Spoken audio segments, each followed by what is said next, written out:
Koko e hoku kau me a whawhale. Wou toa ho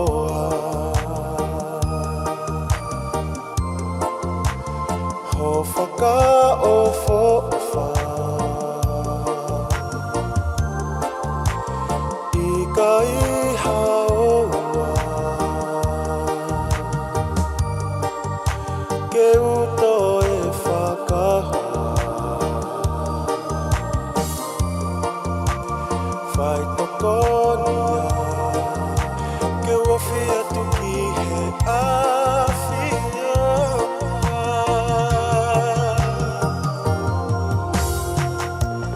koko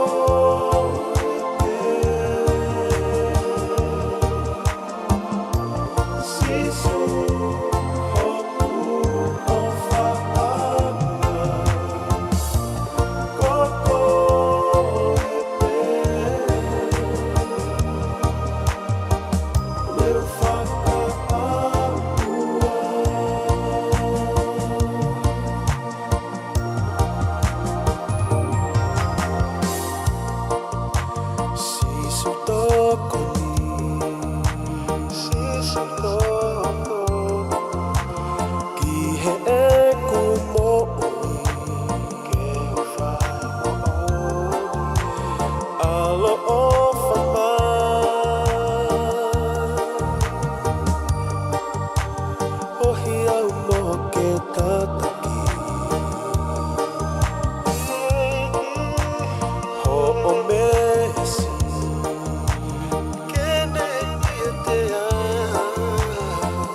mai ho o ke lesi fo aki mai ha malahi ke ufu a ho ku kolasi ke ufonoma o a usia a eternity.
aho na aku talia ya sisu e au ilo I pau I kai te utau kana ane uiau ke uwhai e ne whekau he tene tohe haku o ave e ne whanau koe hanai ke uwhai ki te ia ke whakahonga I a e me o wha la amoha kounga me koha sia e kei hulu ano e me o wha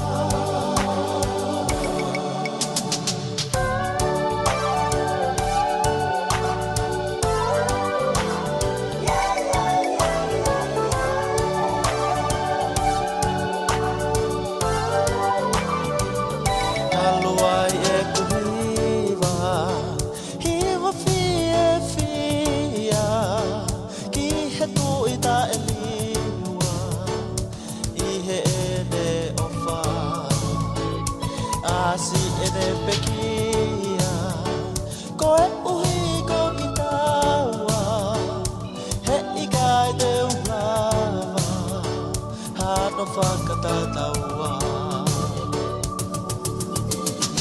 Eiki te uhiwa aki te ho o wha I he aho prea mo e mo kotoa e oku oka aho o pekia I kai lawa whakatala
Oku o whakamalo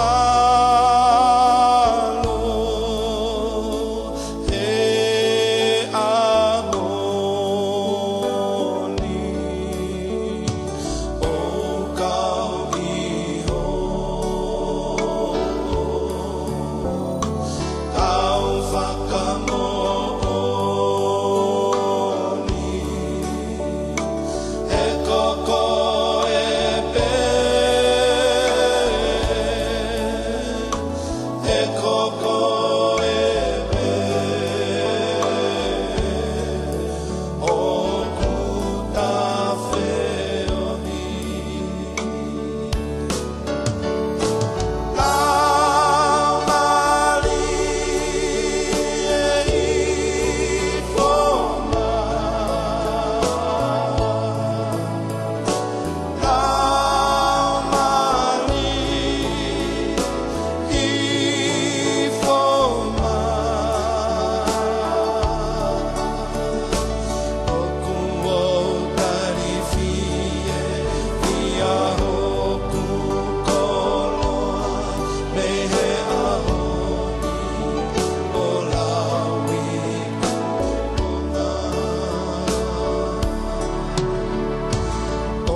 Whakamalo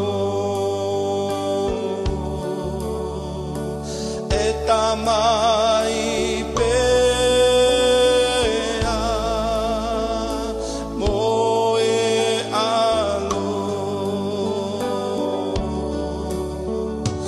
ko e kukoloa mahu inga taha pea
Minister, Honorable Presidents, Maloy Lele, Papang Tartan Lele, Koy Kinisili Tonga, Ahoni.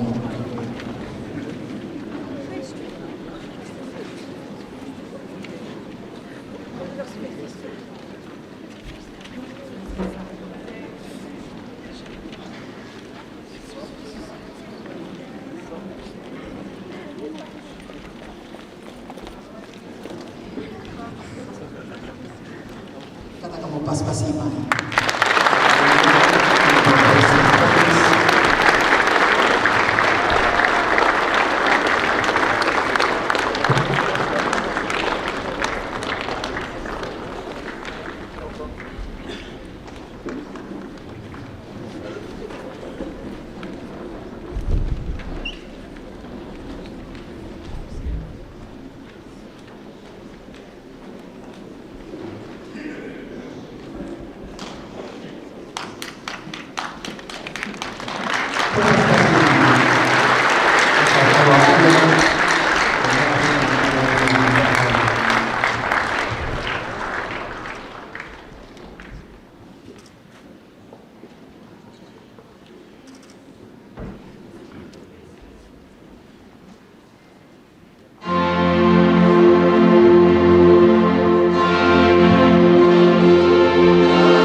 Please be seated, and we are going to ask the principal of Southern Cross Campus, who is our host school for this year, to do our welcome speech. Supported by the head girl, Maria Moa, who is the head girl of Southern Cross. Kaya ako kumaya daw rin ang tartari, wakatani, malong. Whakatapu ke o tua mawhimawhi, whakatapu ke hau eki o hama tāpui. Whakatapu ke eki pale mia o sila, Christians, kai o maa e tokoni pale mia o kau minista o kalauni. Whakatapu heni ke whaite kau o haa lotu, kau whakaafe, ngāhi mātua, kau whaiako o whānau ako. Kai a tā moau ke whakahoko a lea talitali. Malo lelei. Whiwhia ka dali lelei I mo donu I he ahoni. Kia ora and welcome to the Prime Minister, Deputy Prime Minister and Minister for Pacifica Peoples, our schools, our guest speaker, our local MPs, community leaders, teachers and of course our students and their families. Good afternoon to you all. Samantha Smith go hokua ingoa. My name is Samantha Smith and I'm the principal of Southern Cross Campus. And this is Mali Angoa, our head girl. And it is a distinct pleasure for us to welcome you today as we open this year's UIKE LEA FAKA-TONGA, Tongan Language Week. Our school is deeply honoured to be the host school for this year's celebration. This year's theme, e tuo lua, e lea whakatonga, au ka lea agi, I api, siasi, mo e noko a gainga. It's not just a slogan. It is a call to action for all of us.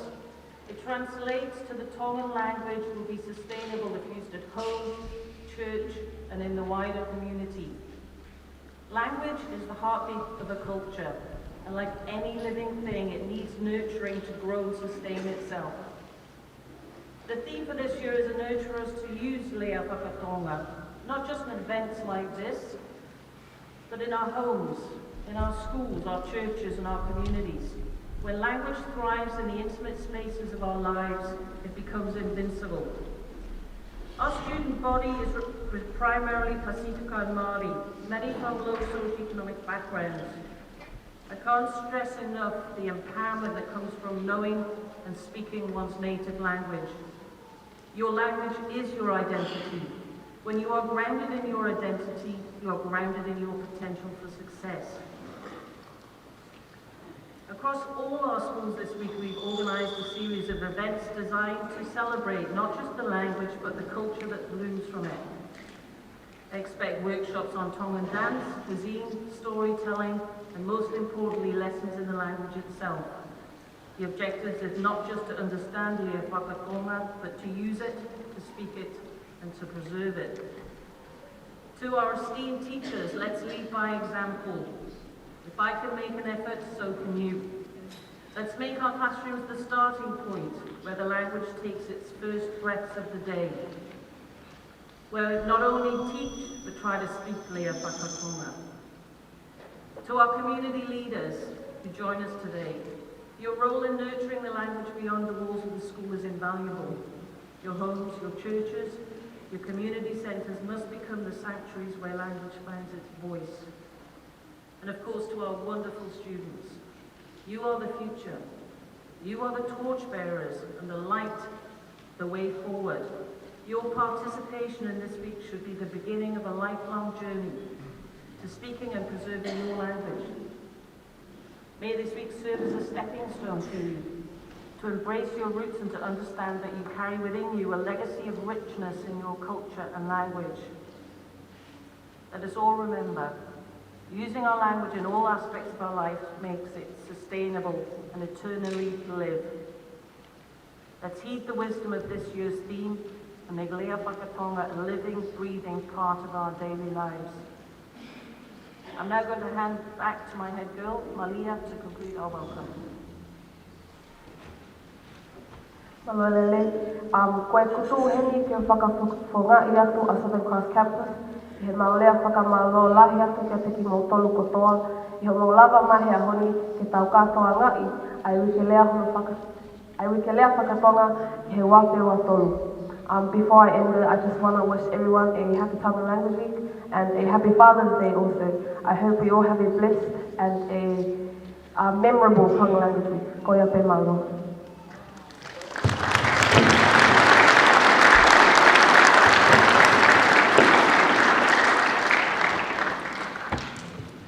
Kata kamu lava hake ke kamata e tau lotu whakawheta I ke ahone.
mamani kotoa pe.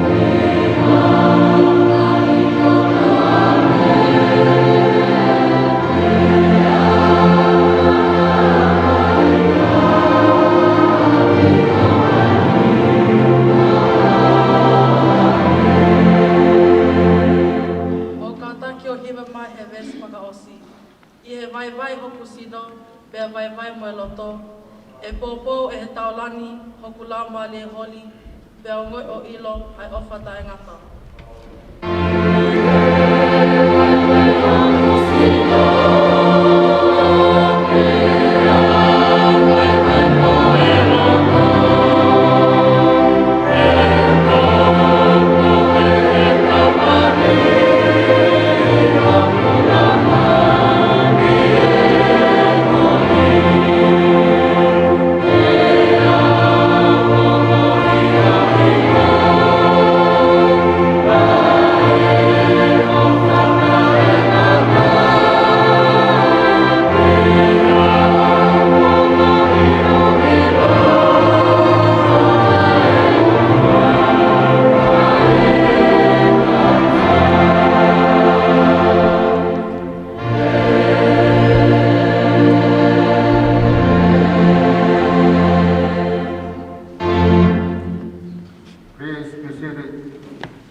ngaahi ako ang ai fonua, ai siasi, ai ngaahi family.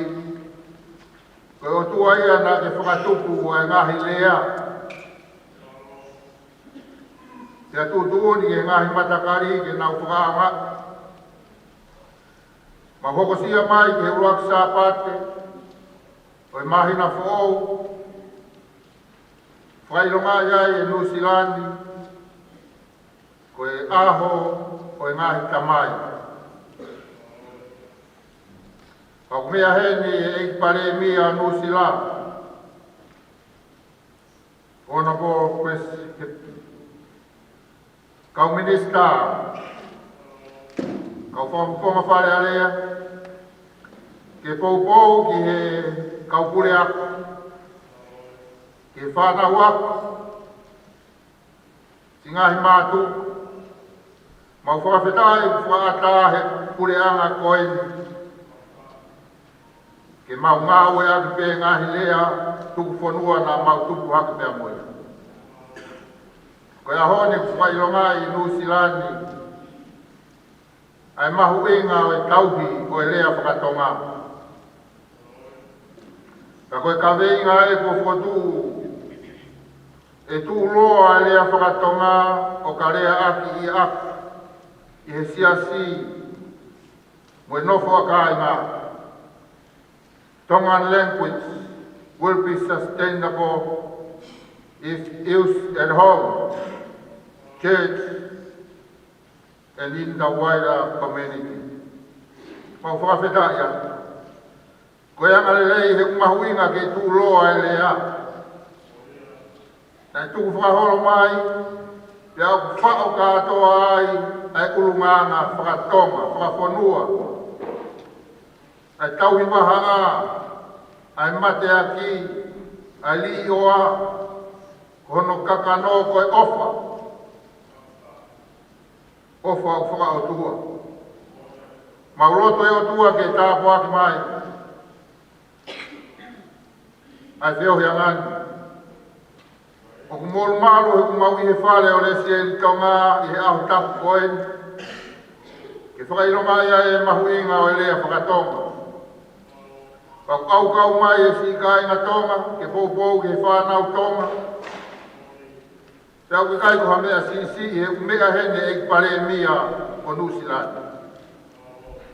Whakatata he kau minista o i whonua, kau whafonga whare alea. Ke pōpou ke kau whai ako, ke mau whānau, ai mahu inga ke kei tau, ai tuku whakaholo e lea whakatonga. Mea hene lea whakalangi e aho ke whakakoloa. Ege o maulotu ke tāpu aku mai ai whiau hiangani. Whamonu ia e ngā au e uwhai. Ka tuku peke ke I tūloa hange e koe uke o ka veinga. Ko whakatu I he ahoni. Ke mau ngā au e aki ai lea whakatonga. Ai tara noa I api I he ngāhi whaianga lotu he siasi. Te ape he whauri ki he nofo he community. O mau omo I pe, mau wai, ka mau kore whamole na ko mau ki e poto. O mau liliu e ki mau tolu e ngahi mau anga keresi ki he ngahi lea I au fo o. Ngahi Polokalama. Te au pe ki he ngahi api. Ko tuku e mau lea tonga. E ki o mau lotu pe ki whakalotola hai ki mau tolu he ahoni. Mau whakamahu inga. Ai ka veinga ko whakatu he pulea ngā ke kei tauhi te tūloa. Ai lea e ngahi honua, ai ngahi matakari, te au mau luta ai e nofo, te au whepou aki ai ngahi kup whekau aki. Kau mai mo mau tolu, ki nau tolu whotutu e Polokalama ko ene o mau hapai ati.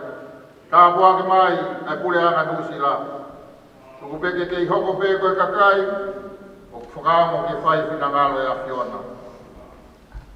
Haile mai a ke tau kātoanga, ta take whio ia ngani pia loto ia e lau maari e maa ni a whiona. Pai ai ho mau whakai ia. Mau momo ia te langi mo e kolori a ke ai a whiona. Mau kei nofo at pe koe kakai, o whakangongo kakato ke whai ho whinangalo. Ngona e mau lotu pe ka whio mai ko mau otua. Mau lotu kore kotoa ngahi tāpua kini. Kua whapeho alo ko Sisu Christ ka ko mau whakamoui. Amen.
Ko i whalawhala te o lawa tuma ki tau tolu he ahoni, ko loma wahe taha ua vesi hiwa ki tā tolu, me moe vesi hono ua taha ki e ua ua, aia o kupehe hono whakalea.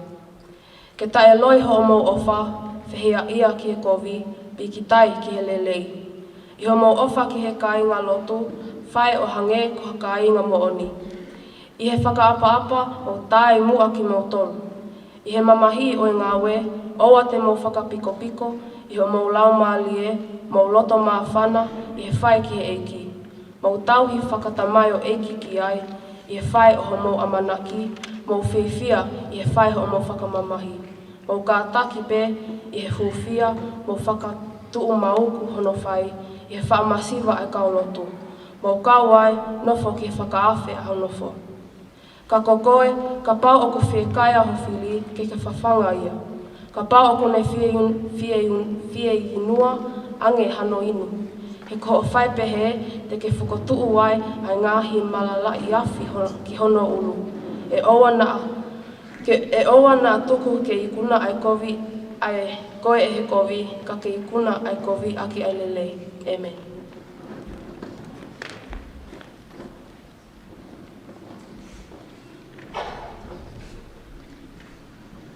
Taki he tua masi kua whio tau rotonga. Tapu en ki hei palemia nusio. Takon palemia. Kau milista, kau kuma palearea. Lea whalangilange aho, kau kureapa.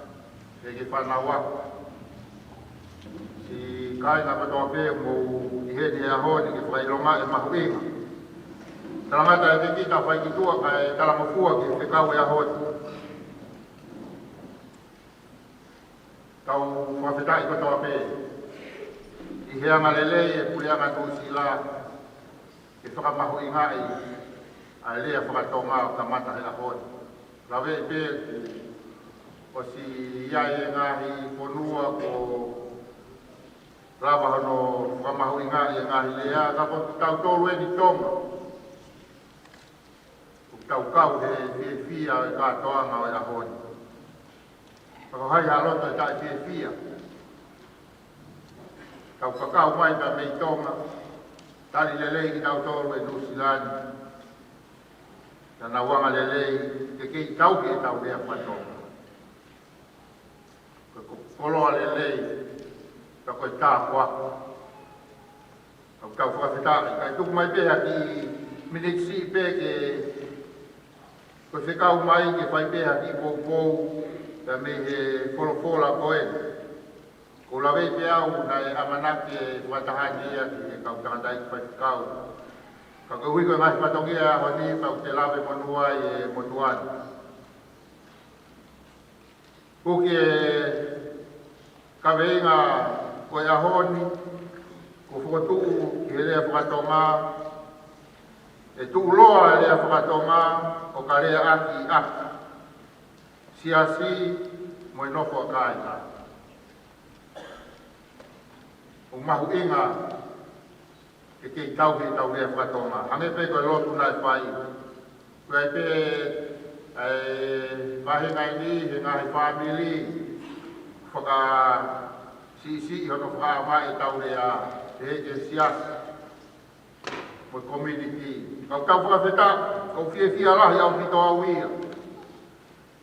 I he kei puke a fula e tau rea whakatonga. Ma au kōpo ai whanau. Ai whakaapa mo te toka i aku.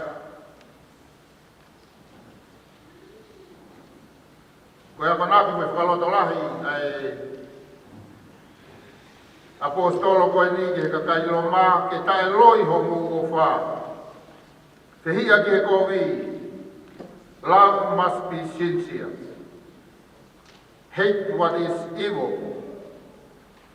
Cling what is good. Kai ofa, te hia ia ki he kovi. Te hia ia ki he ua e tuku pewhai kovi, kai te hia ki ai. Ko te hia ki he kovi, te kalo au pito ki he kovi. O ua pe whakaofi ki ai. Pikitai ki helelei. Pikitai ki helelei. Oa pe ngata he whai lelei. Kai pipiki mau ki ai. Whehia au pita pe ki he kowi. Pikitai pe ki helelei. Whanawa. Koe pou ia ko mai he apostolo he ahoni ka tautoru ka inga tonga. No mu ofa ki ka inga lotu, whai peo hange o ka inga muoni. I he whakaapa pia tāi. Tau ofa pe tautoru ke tau mātu a, ofa pe tamai mo e whae e whanau. Tau talamai he apostolo he ahoni, whai pe foi ofa ko ia, foi ongo i ko ia, whai ia ki e kakaiti. Pai ke e pare dia au konga pare alea. Kakai go na toka ngai ki tau to. Ofa ke kau fai ako. Ofa ke kau ma fono.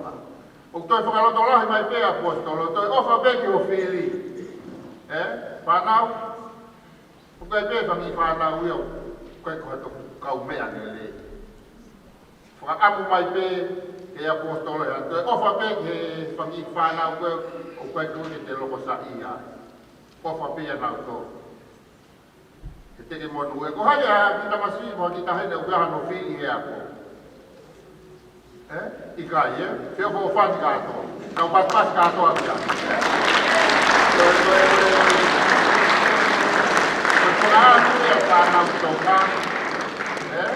Tau ofa ko to apia ta to. Te hia mai pe ia talange pe ko ia ko ofa pe au ka ko. Leo ko fa fili mai.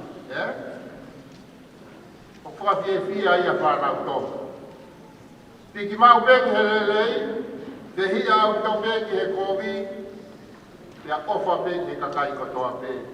O hange ko te ofa koe he te mami koe te te. Ko te kau mahui ngai e tu whakaholo koe i he lea whakatonga, ko te ofa a. Ko te ofa a. Ko te ofa o whani. I he mamahi o ngā ue o ua te mō whakapiko piko. Tala mai he apostolo, mamahi e ako o ua whakapiko piko, tokanga ke whakakakato e assignment moi. Mo ngahi mea kuk tokanga te eka o whai ako. Koe te whanau ia o ngā whakapiko piko. Pore i tau tolu he apostolo, o ua whakapiko piko. Don't be lazy. Koe mahui ngā e whanau tonga, whanau ia unau veke ke whai lelei. Amanaki te he fie fia, whai, kai ai hakakai unau mamahi, kau ngā mamahi mo unau tō. Oua si lie kina, mo atu te ngahi sopingi u kia kau tau rege leka, mo tokoni ka nau tō. Mo tokoni o whakaheka nau sopingi ke nau mea lea. Koe ulanga whakatonga koe ofa o ulanga mei lotu. Ka koe ulanga ia kua sisu kalaisa. Nai ofa maa sisu, whaki mai hono alo ke pekia, ka tau mo uia. Kau anga hala peki tau tōna. Kau tau whakawhetai koe ne alo wha ahoni, ulak sāpate ne ngai siasi, na nau katoa mai sākara me niti oho pohea e. Koe mahui ngā ia, koe ne hifo mai o pekia he kolosi, ko sisu kalaisi, ko ia ho tau hu. Koe ofali o ai, kai ke ne lau e tau pia, e tau talangata a, ka tau hoko pe koe te whanau. Whanau ofalahi atu au pito, whakumaya ke whaikau kure e wahi konua, ko tau apie, lesi e tongai. Fia au pita e whaikau kure, ka mo e se tuata lahi, i ho muuanga lelei ka mo ulawa mai o tau whale koe.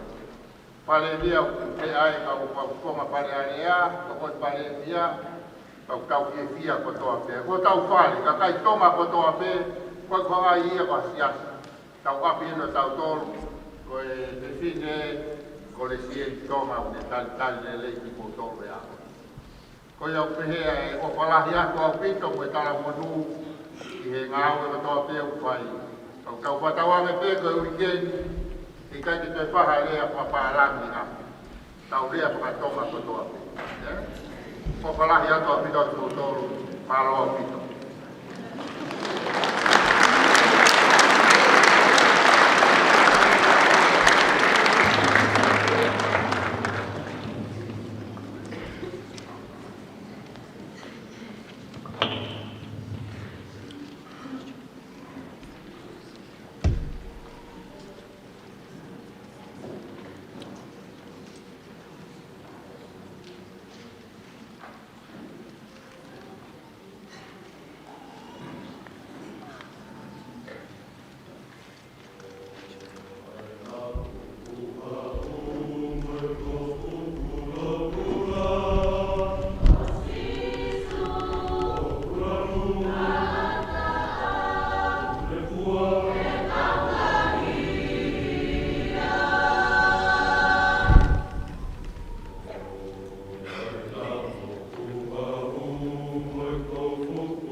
We now invite our Deputy Prime Minister to introduce our Prime Minister. Minister to the audience.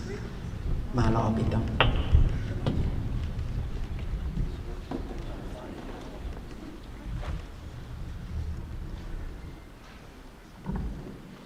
Malolelei, everyone, and thank you for inviting us along and giving us the privilege of attending this wonderful day. I want to start by just acknowledging my parliamentary colleagues that are here.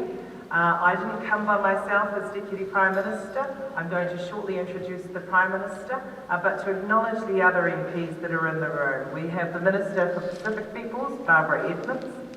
We have my Tongan sisters, ngaahi and Jenny Salesa. We also have sitting in the front row some people who will not be unfamiliar to you. The former Minister for Pacific Peoples and MP for Mangere Aupito, Sua William Seal, is waving to you all.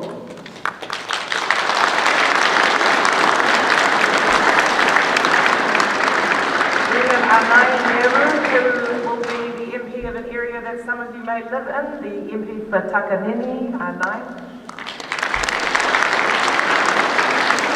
Lydia Sortene, who is a list MP in Mangere and also running for the Mangere seat. And because the Labour Party is an inclusive party, we have our brother and friend, a candidate for the Labour Party in Botany, Karag Singh. Good to see you. Acknowledging all of the church ministers and church leaders that are in the room, our elders. A special thank you and acknowledgement to all of our teachers and principals that are here. The parents, particularly the fathers, given that it is Father's Day. And on this special day, we acknowledge all of the young people that are sitting in front of us. We acknowledge the cultural journey that you are on. Some will know that I am Samoan and Tongan. My Tongan heritage is with the beautiful island of Niotaputapu.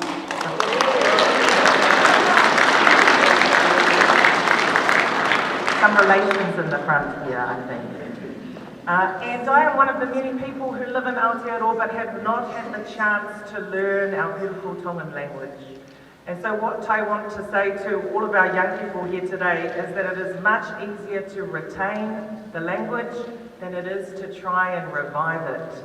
And so I encourage you at this launch of Tongan Language Week to practice, to speak your language in your schools, in your homes, in your church settings, and to value everything that your language and language proficiency will bring to your life. I'm really proud to be part of a Labour team and Labour government that has made significant investments into our Pasifika languages, including our Tongan language. I want to acknowledge the Minister for Pacific Peoples, the former Minister for Pacific Peoples, but especially also our Prime Minister and former Minister for Education, Chris Hipkins, for taking the lead and showing real value for Pacific languages through the resources that have been invested in, but also in terms of the Pacific language strategy that we now have. Important to have that roadmap for being able to retain and strengthen our Pasifika languages. I want to acknowledge Chris for that, and you'll have an opportunity to hear from the Prime Minister shortly, and I'm sure he'll speak to that a little more. Finally, I'm going to end in acknowledging the beautiful singing that was in the room. The student choir that just sang, thank you so much. Jenny was translating to me and was saying that Jesus' colour is red and that Tongan's colour is red as well. That was, I just want to say, the Labour Party is red too. So there is clearly a strong connection between the Tongan community and Jesus and the Tongan community and the Labour Party. On that, it is a great privilege for me to be able to welcome up to the stage to speak to you our amazingly supportive of our Pacific community and Pacifica languages Prime Minister, the Right Honourable Chris Hipkins.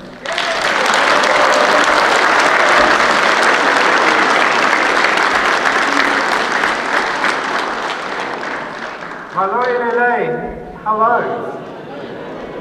Good to see you all, and a very happy Father's Day to all the dads in the room today as well.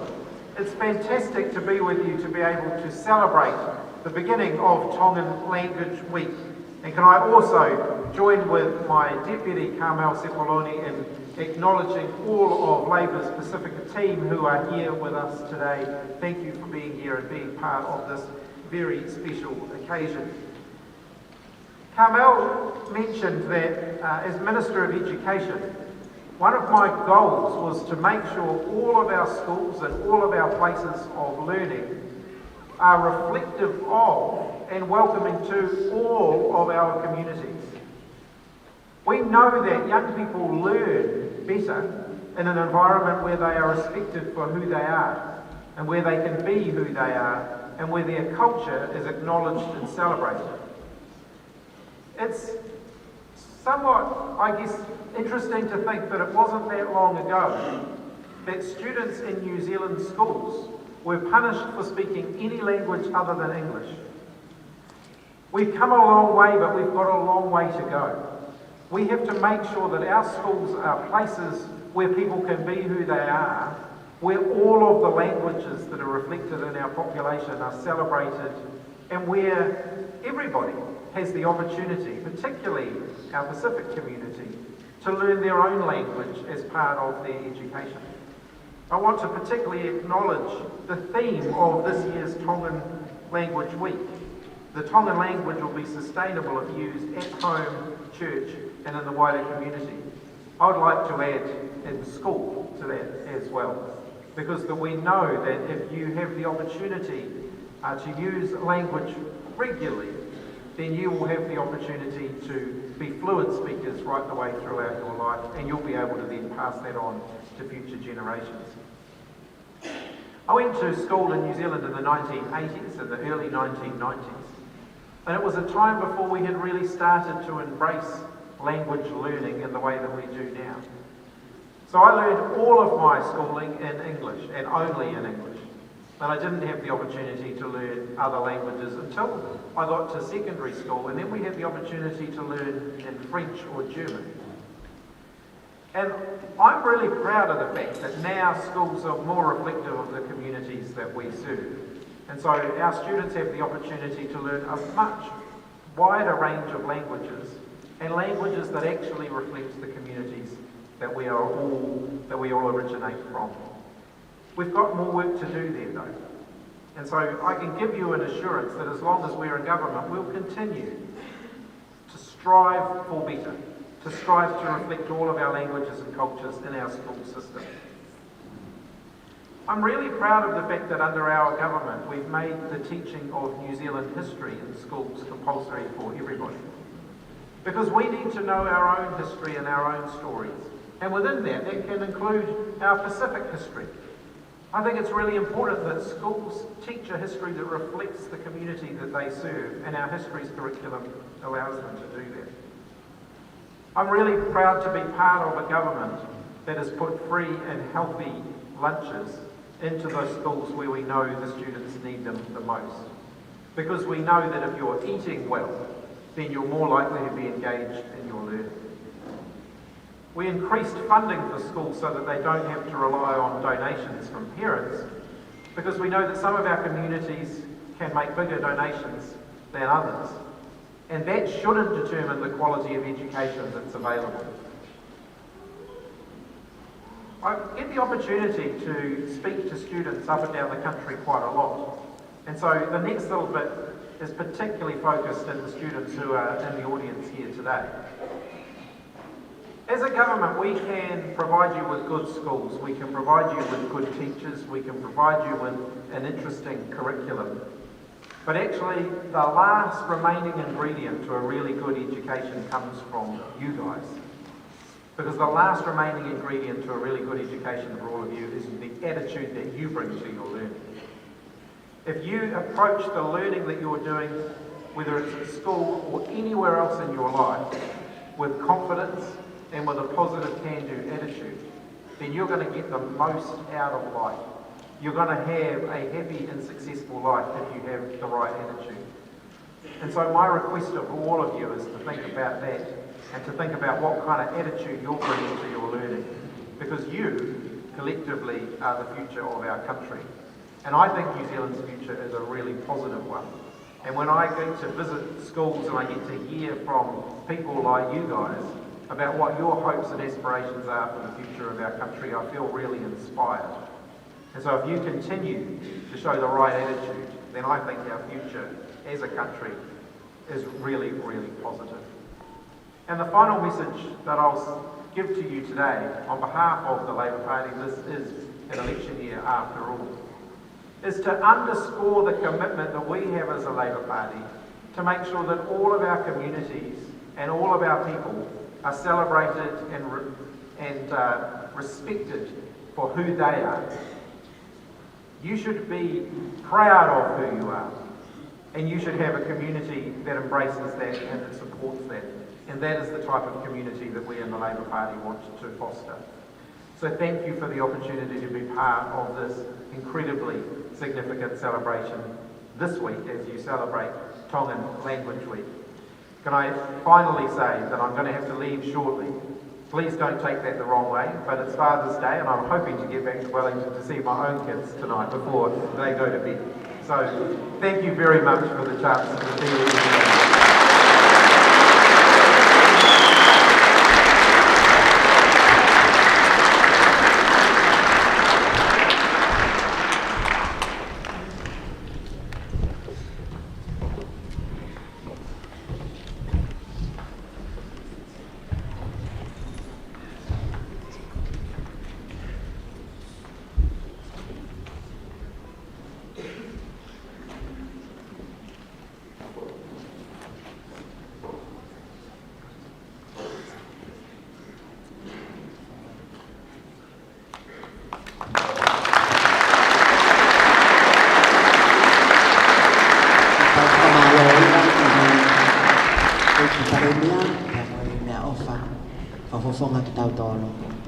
Koe mea au whanoko, koe whakia ki he tokoni pare mea, ono Polokalama sepulani.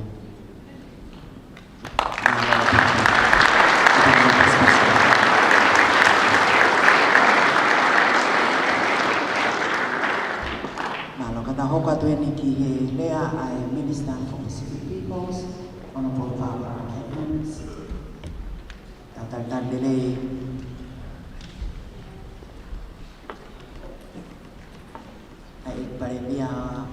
for Minister of Pacific. Malo elele whanau AOTEAROA o AOTEAROA. Malo elele. Come on, children. Jesus might have to do some more prayers from our Reverend. Malo elele. It's an absolute honour and privilege for me as the Minister of Pacific Peoples, a daughter of the 6 Act 5, to join you, my 676 family, kainga, to officially open and celebrate UIKE LEA FAKA-TONGA. Reverend Molika, thank you for your blessings and your prayers.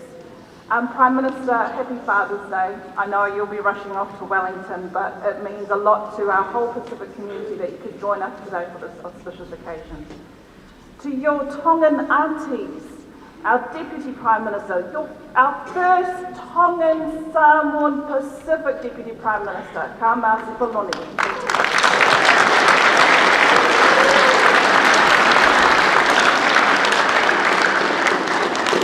And you, our children, you have two other Tongan aunties who are backing you every way, each and every way. That's Auntie Jenny Salesa and the Honourable Jenny Salesa and Auntie Anahila Kanawatasi.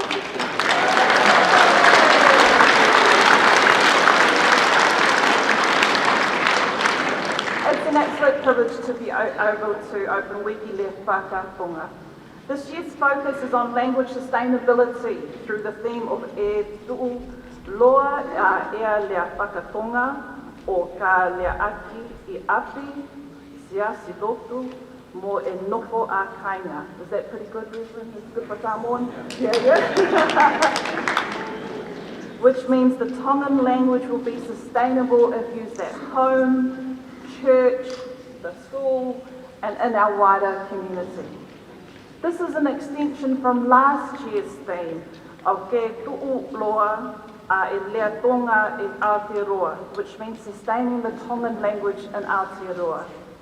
The first Tongan Language Week was launched right here in Mangere, in Lotu Fakaaava Methodist Church in September 2011.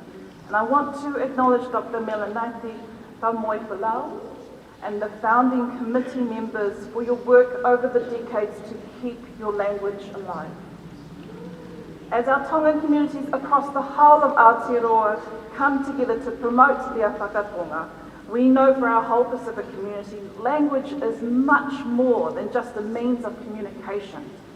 It is an important way to link our generations and maintain connections to our Pacific ancestral roots.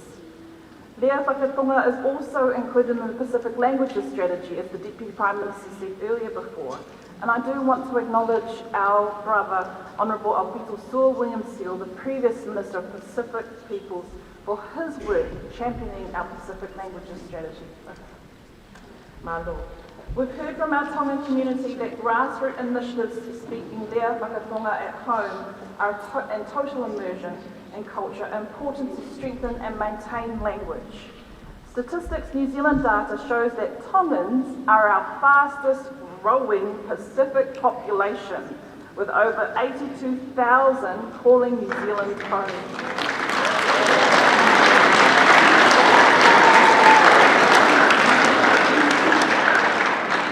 But the challenge for you, our community, is that 40% speak the language and only 12% of those under the age of 15 can.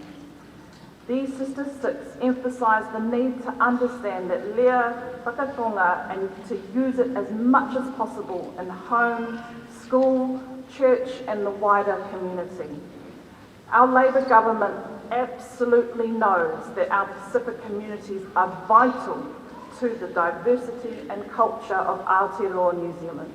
That's why we have a Ministry of Pacific Peoples. That's why we have a Pacific Languages Fund, so that days like today can happen. You, our young people, our students and children hold the key to the survival of our languages, our culture and identity. It is something we must all fight for and protect. And our Labour government will walk right alongside you to support you. I'm encouraging everyone this week to join in and celebrate the language and culture of our beautiful Tongan community. Malo mua ho'o mau whakakoloa o Aotearoa aki e poto o e tonga.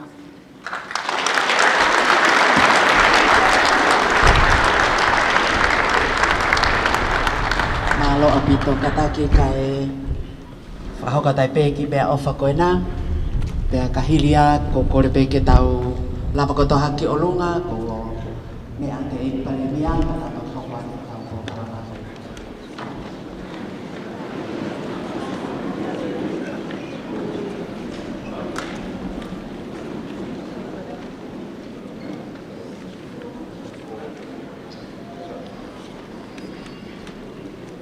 Kalau kami meang, kamu buat Polokalama kata kamu pas-pas kata.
I acknowledge the presence of members of Parliament and ministers of the cabinet.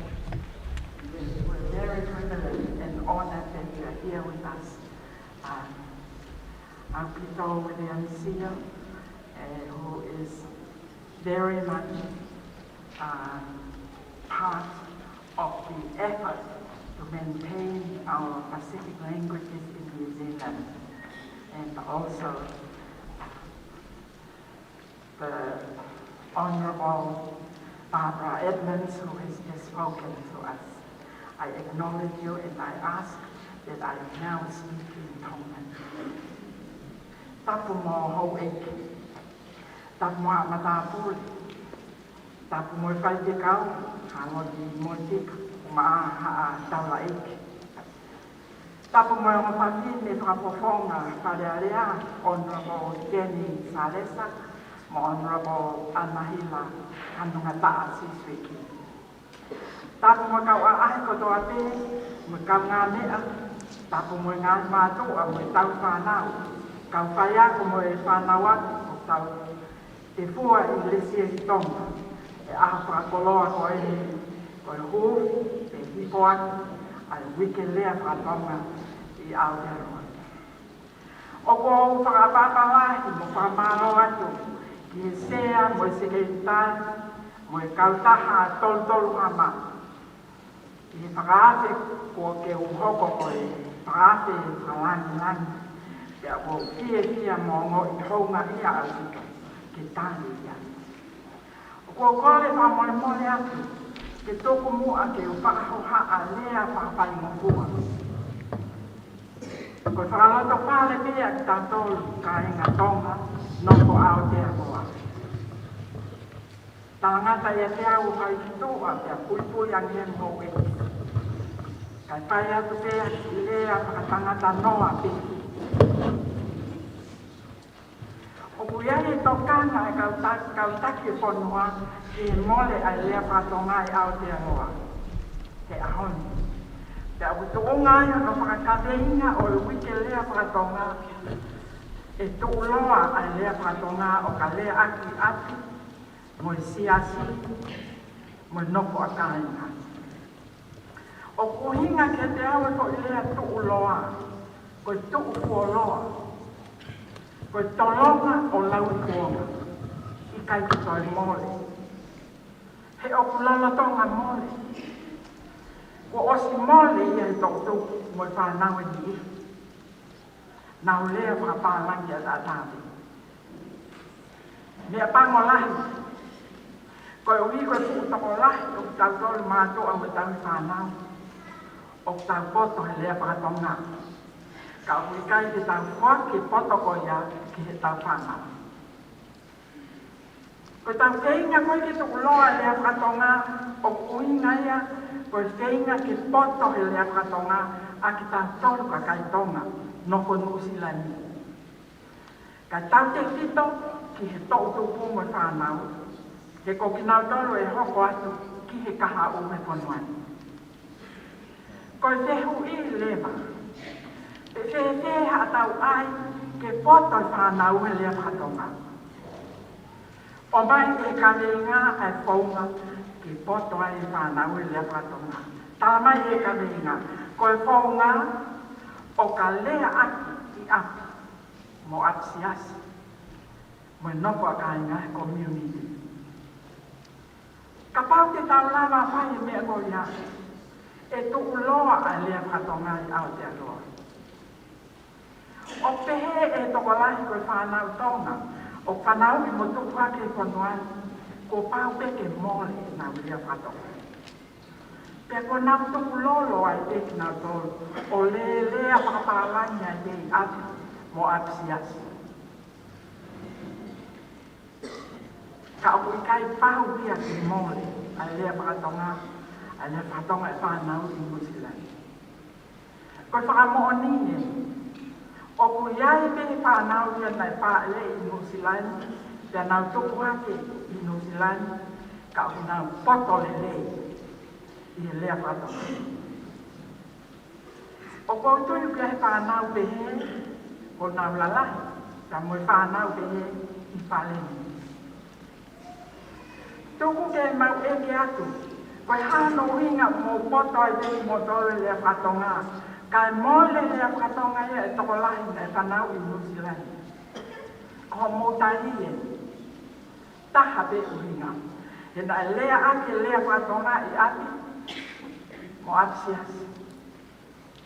Koe kawenga wike lea whatonga, e tuuloa lea whatonga, o ka lea ake ati. Mo atsias, mo e noko a kainga. Kainga tonga. E mole ai lea whatonga, ai lea whatonga ho mo whanau. Ka pau e kai te mo lea whatonga I ati, mo atsias. Kono ai e taha, e mole ai lea whatonga ho mo whanau, ka pau te mo lea whaparangi te I ati, mo atsias. Koe hae uhinga o lea whakatonga I ati. O koe kai uhinga ia ke tala noa whakatonga pe ka kai lalahi. Ka lea whaparangi te e whanau. Pea toki lea koe ka kai lalahi ke whanau te whaparangi. O uhinga a lea whakatonga I ati. Ke tala noa whakatonga ka kai lalahi ki he whanau. Pea uhinga ke whakatala noa whakatonga a kakai lalahi ki whanga ki pepe. O kai ke toi iaia ki Polokalama LOTU FAKAAVA. O kai ko ke ngata he lea pe. Ka koe tohi mo lau konga whakatonga ko. Ka koe ni aia ai ako, ngahi ako.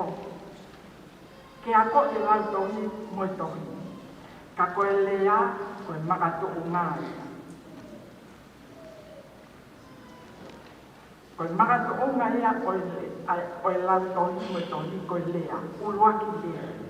Aia koe lea aia, ke hauia me ati, mo aksiasi, mo noko akai. O ko whakalato lahi ia ki mo tolu ka inga tonga. Ke tau whakahoko ka minga, kai lava I tau whanau o poto lea whakatonga I Usirani. O whakalato lahi atu ngai mātopa, kau tau whanau. Peheke kau taki siasi, kau whai lau tohi whasapate. Peheke kau whai ako lea whakatonga, mo kau kakai kotoa lea nau poto lea whakatonga. Ke tau kamata mo a kenga ko o. Tau mui I sipinga ko tāma tau tolu, e mātoa magai whaniri whanau, na I whanau I New Zealand ka nau ke poto e lea whakatonga. Tau whai paitaki, ke nau sipinga ko tuku mai, o lea whakatonga ki whanau, ka nau poto lea whakatonga. Kia lama lewa ki tau mamata, ki whanau ko ia o nau whakatau lea whakatonga, mo lea whapitania. O ka peki kau e ki tau whenga mai, ki pao toloa ki tau lea whakatonga sonuani, lea mai malanga kai tāra.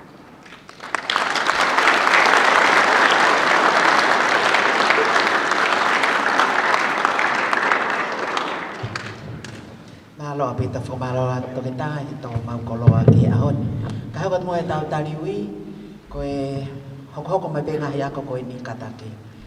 Southern Park School koe siau tongan bilingual katak ko mo taimien.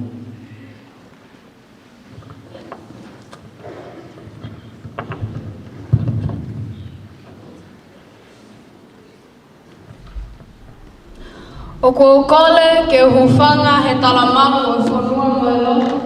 Ka ata mo I kine motuani ke whakawhawhonga ha whakamalo mo haloto honga mo oni. Me he kure ako, kauwhai ako, whanau ako mo ngahi mātua o e api ako o sato ni pāka ke komiti o UIKE LEA FAKA-TONGA. Malo whao hono whakatuutuu e ngahi Polokalama mo whakaawe ke maukau mai he maalali o whakaava o UIKE LEA FAKA-TONGA o wahi watoa. Whakatauange ke kau aeki he ngahi Polokalama o UIKE Mahui.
O ki mau tolu e tapu ki a whio e tau tapu ki a whio o tua mawhi o tau lotolotonga.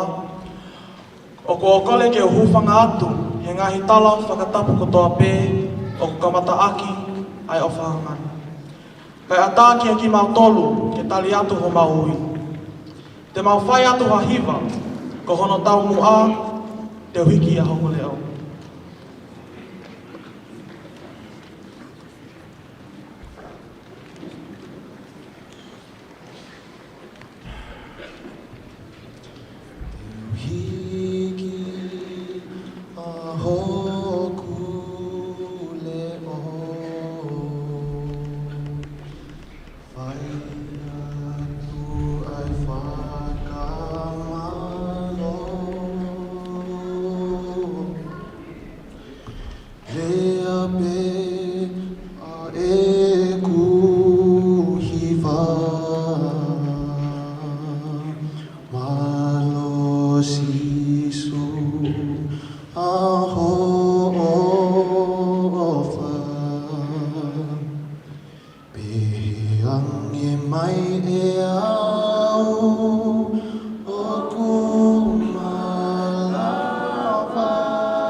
mai e au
Kataliwi na ako ka James Cook High School, kumutay niyan.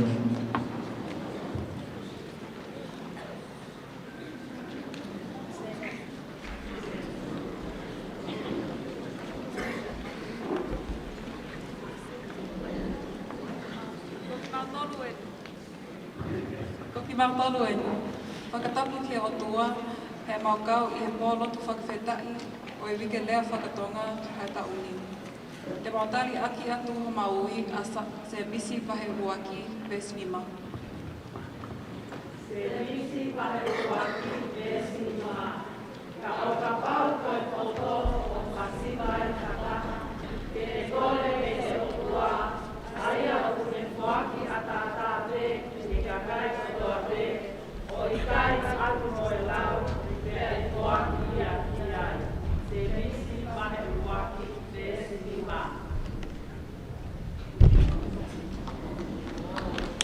Ako, pinto mo pas kasimay, ko lamang yung taliwi, at James Cook High School, kumanong kifanaw, na may kaufayang kumiyay. Ko daw, abiyang ko no ko, kataliwi no ko Alfriston College, famalo at humukaw may, mautuibe ko tao kahaong ko, fakahok ko ilef kato kahano ako ni abiyang ko ni kumutay miyen.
Mawhetai asi o, o urere ia. O tonga tai ngata ine alofa. Koe mawhawhetai au ngā ai, mau fia ai, ni tau I hao mai mau maui, au sia mai hoa e whanonga anga e tau hui. Mau fia ke tari ake mau hui, e ki vesu whala au pehe. Molo se vai tolu, vesu wa tolu. I longa mea te mau whai, ngau e whi ngau I ai. E koe ngau I e eiki, o I kai haka kai. Teo e whātu mau iho, mārau pita.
Ai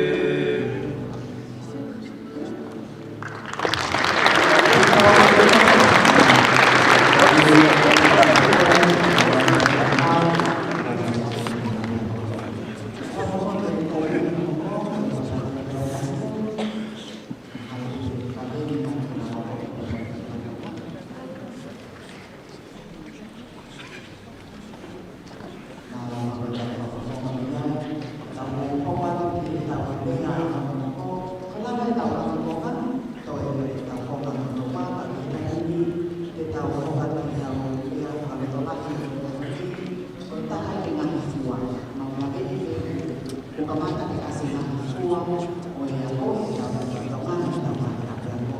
Ka pataka ni ka fua o e ia e whanakahea ako ni i inspire e pakase se e nuri ko i chehe waka i tāwha e whanahoko atu e whanakahea ako halau ni kasi.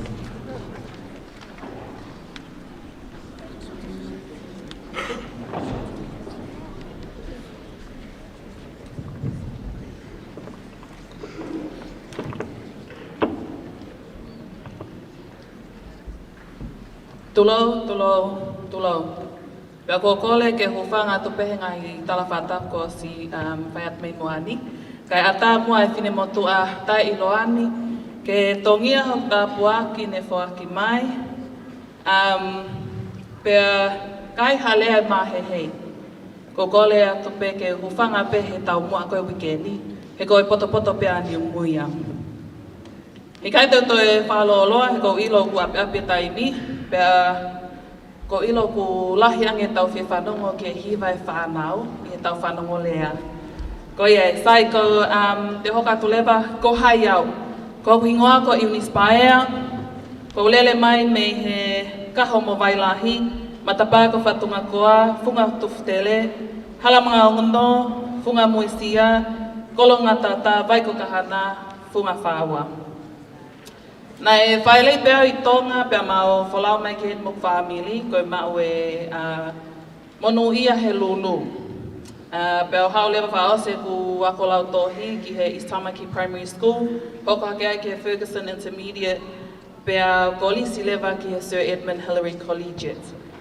Pēr whamawhana o pito ke o hoko hake ki he Malaeni, o whaiwhatongia whakataha pe mo i ku whai ako. Na whai ako pe ia maata fustua me he ia 9 o ki ia 13. Kalastonga pe he whoki ke ku teen. Taimi ko na kalastonga ai na ke unit standard pe ia. Ai na achieve pe mo not achieve.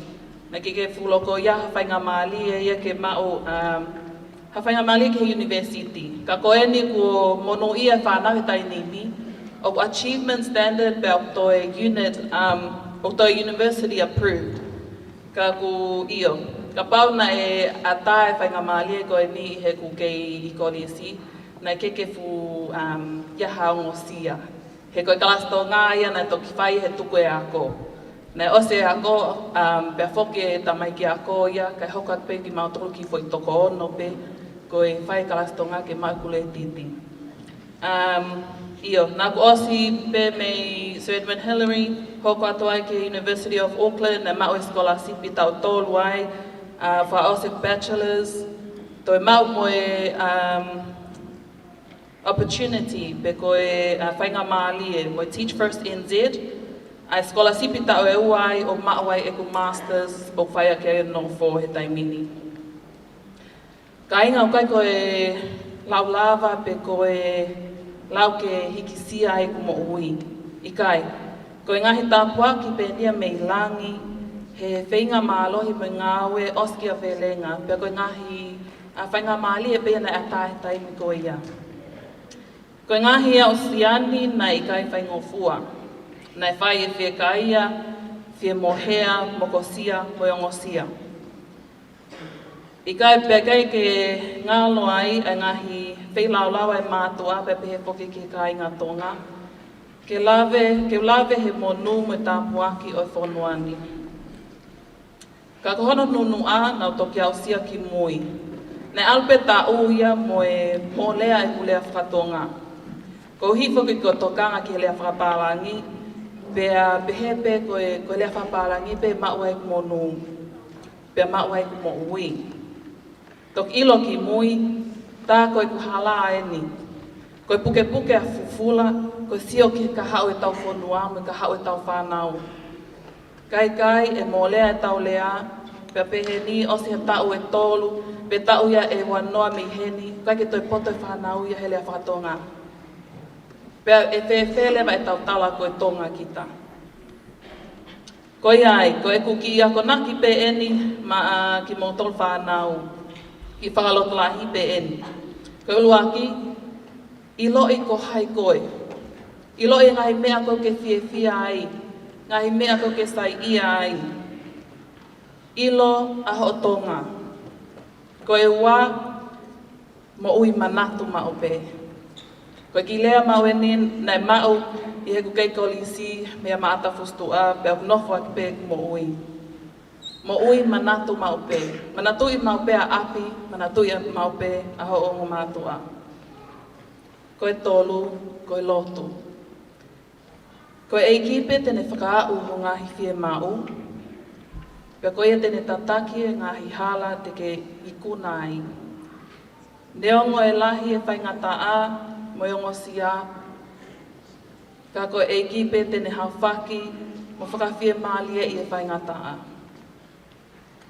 Ko e ai whanau, ko e ni ho mo whainga maalie. Ke mo hoko atu ai ngā we. Ko ngā hei o wau koe o ahoni.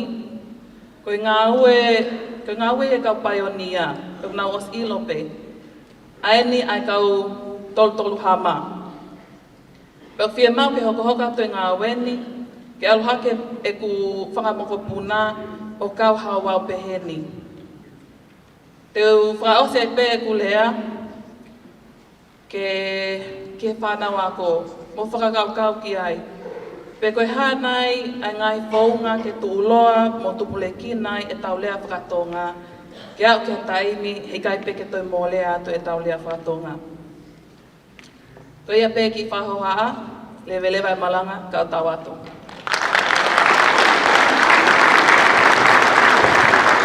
Malo pita, kamalo pita lea malie po whakalaki. Oi ahoni, ko UNICEF ko ia pulotonga whea ko lea whakatonga i Auckland Girls Grammar. Kana hoko atu ki he tau tariui hono hoko, ko ngā hono hoko, ko e tau ngahi a koe ni ki ai. Ko tariui hono hoko ko Pacific Advanced Secondary School, ko mo taimien.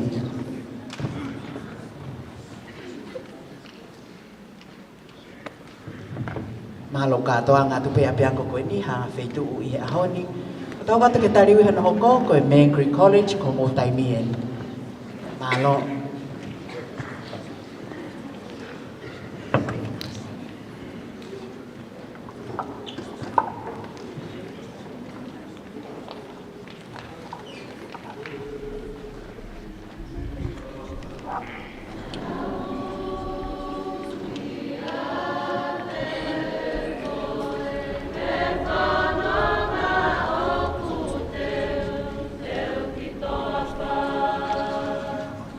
Ko e lotu mai whala ko ia pe e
Ko ki mau tolu e. Te mau tali aki ho baui, ai lau e mau ves holo folaf.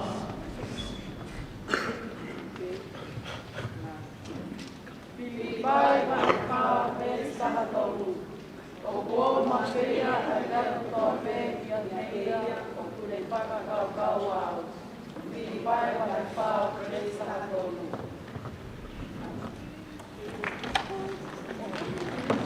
Malo pito kamu pas kasih mai do tau kau sekolah ko tau ni lama kenal tadi satu pos kepes malo ngawe yang mau foto tu tau Polokalama ke tau ni kata hokat kita di wi hoko ko Auckland Girls Grammar ko mau tai mien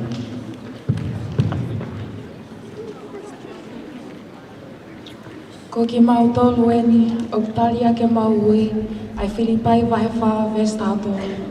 O kua whawhai ai ngāhi mea kotoa pē, e kalaisi o kune whakamalohi i au, pē whai atu mau hewa.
Malo pito mo pe paspasi mai ko fana wako ia kamo tau fayako pa me Oakland Girls Grammar malo e tariwi.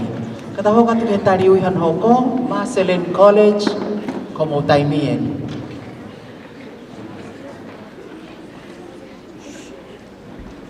Mahalo ko ke lava mahata mi Marcelin tariwi han hoko Wesley College como taimien.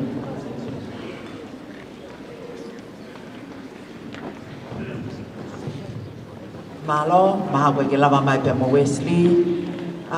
Koe tau tariwi han hoko Manurewa High School como taimien.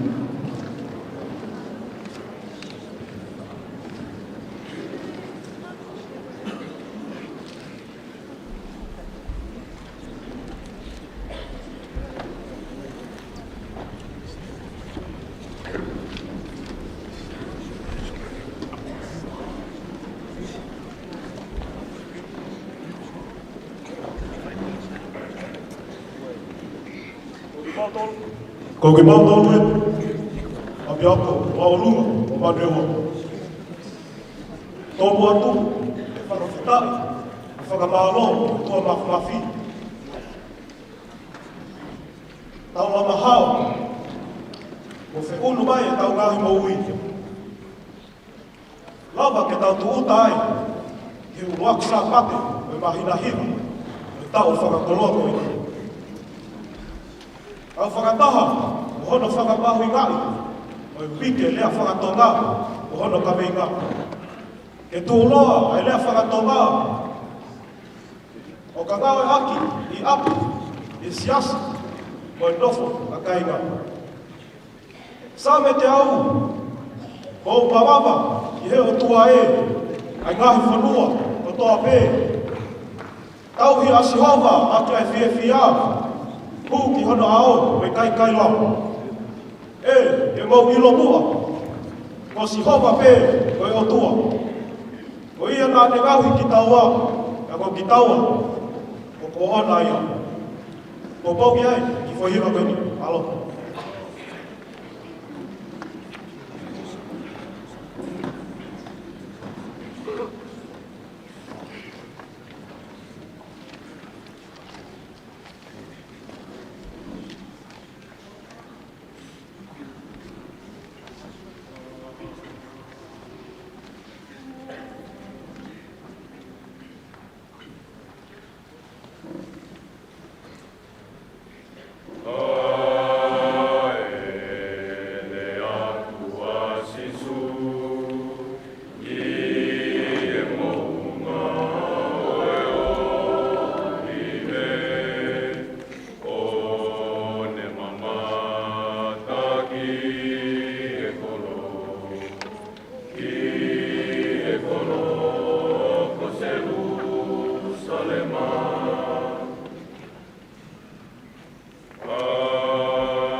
Mahalo pito, tak mahalo ke lava mai pe mo ke aroha ke tau. Tadi wi fra si pe na fra o patu Manurewa High School ko mahalo lah ya ke ka fayako pa pe ke kau hima ko to pe I tau hima e tau taimi. Ka tau ko le mo aki he lea fra malo. Fa fonga ia to ai komiti tolu hama ko sea ko lata langi to ko ni ko Christina Otnuku. Tai pa nga ko almolotu pofi. Tapi ke kau faya ko kota be ok nau fuisia nga wen ko ni kai tu mo ka funga at ki mau dolu Christina Otunuku haki lea fakapalo.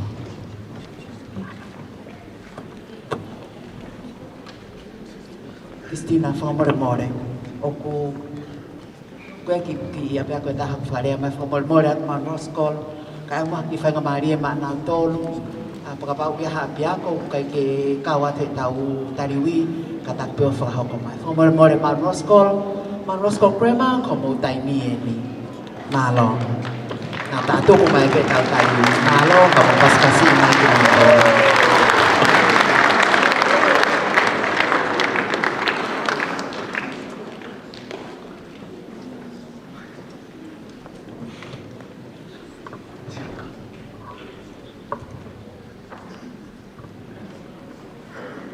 Ko ki mau tolo ni me Mountains Grammar School. O ko mau tali aki e mau ui aki ai Filipai wahefa vesfa. Fia ma o ai pe I he eiki o ku toi pe he fia malo.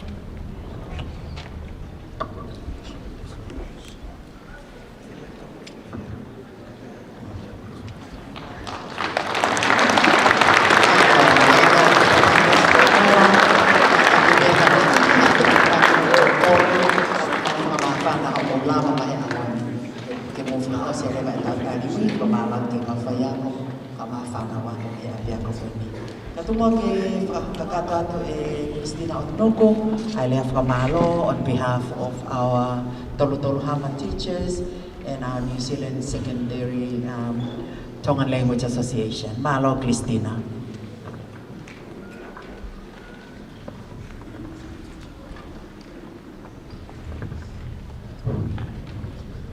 Tapu, moi afifio uli o me lo tatau. One afio koi o tua I ho tau lotonga. Holo pe homo mea. Kai tungu pe mua ke u whakateia pa atu. I ngāhi tala whakatapu. O whakatapu I mi hao whangani. Kai ata ke whakawhawhonga i atu, ha whakamālo, loto hounga ia mo oni.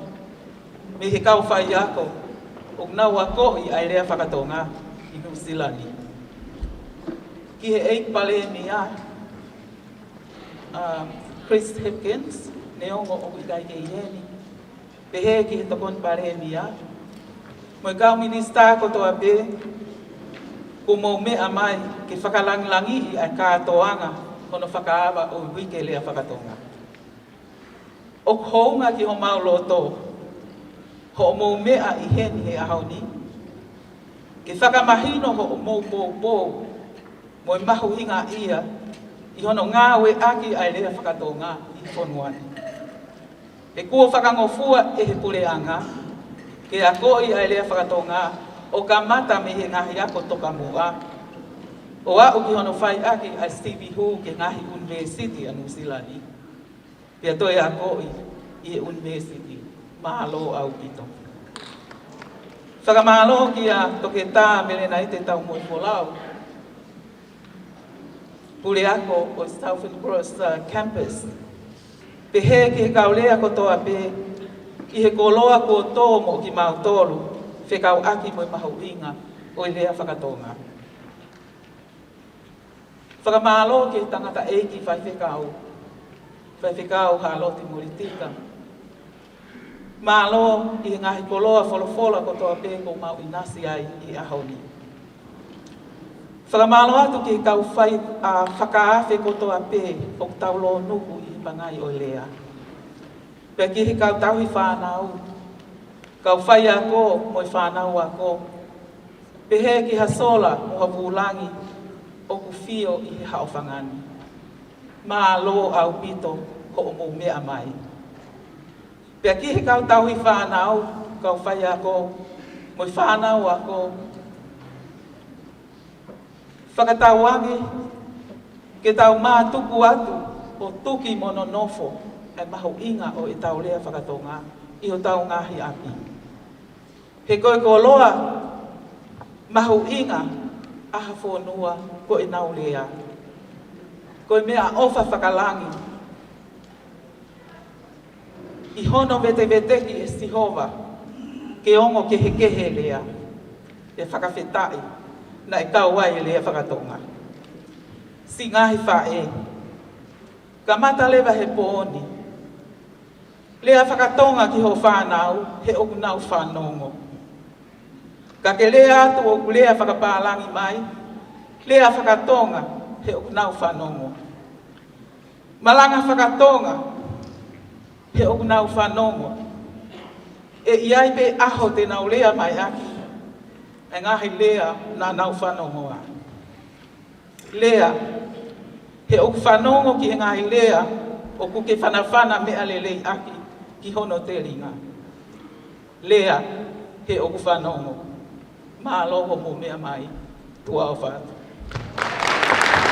Mālo o pito, e lea whamalo ia whakasana e tau kōni ki. E tau hoko atu ke tau kipituku, se la moa pa moe tolu hiwa taho e himi. Pakahilia te tau kore ki tau taik whaiwhikau, ke resi ma tau tolu, ta koe lava ia e tau Polokalama ki ahoni, moe kore whoka more aka. Kana ia hangahilea na whamata tua, tau hufanga pehe kawenga mahu inga, o tau whanonga mo ia ke whakamanatu i he wike ko eni moe toa o whātu, tau he mituku eni kataki.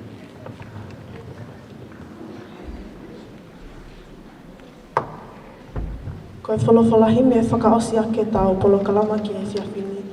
Koe tolu ngia o hiwa ngā wholumata e himi, tolu hiwa taha mo meha ki tau hiwa.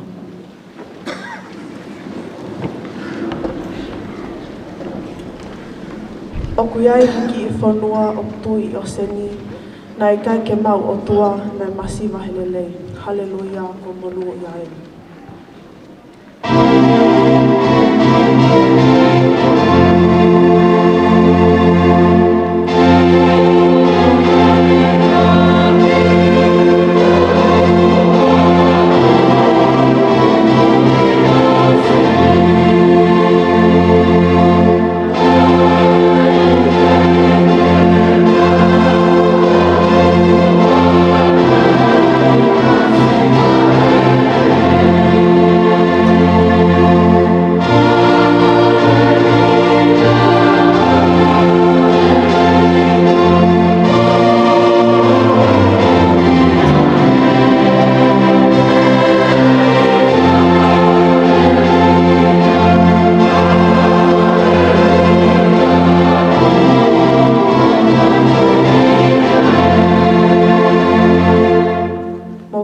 ke hiwa mai he vesi whakaosi. Tamatonga tu o ngawe, hoko loa ke whakamonu. Lotu ki he eiki maupe, ke ne paupau ki he lotu. O malui atu po.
tau tutuku moia sa whai ki ai. E tū loa e lea whakatonga o ka lea aki i api i e siasi mo e noko a kai ngā. Ki tau whakaos, e koe kilesi e tau e ki mo e ofa e o tua, whio hea lau maari e maa ni o ni. E noko i aho alofa, i kai ngā tonga kotoa pēsi e mau whānau a koe, kau ngā ue, te a whai pētai ngata. Amen.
Komiti Homor pe whanau ka mo whakamormore pe mua o taki nima ai sea i he otu ke mo whakamormore pe o tānaki whakataha e fwoi nima ko ia whotu uke ta whaaki Homormore e tokoni la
O mui mui atu pe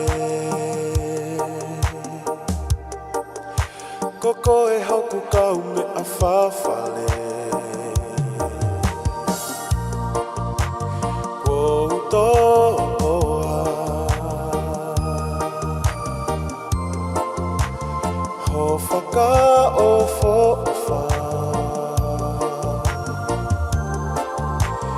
I ka iha oa Ke uto e whakahoa Whai tokonia Ke wafi atu ki he awhia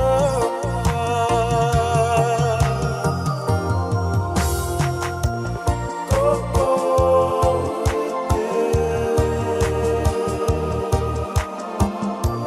Sisu hoku o whakaanga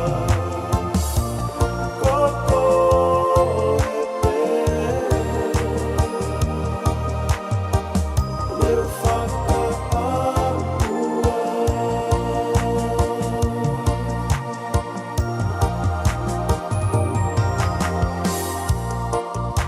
Sisu toko ni Sisu toko Ki he e kumo'oni Ke o whai mo'oni Alo o whamai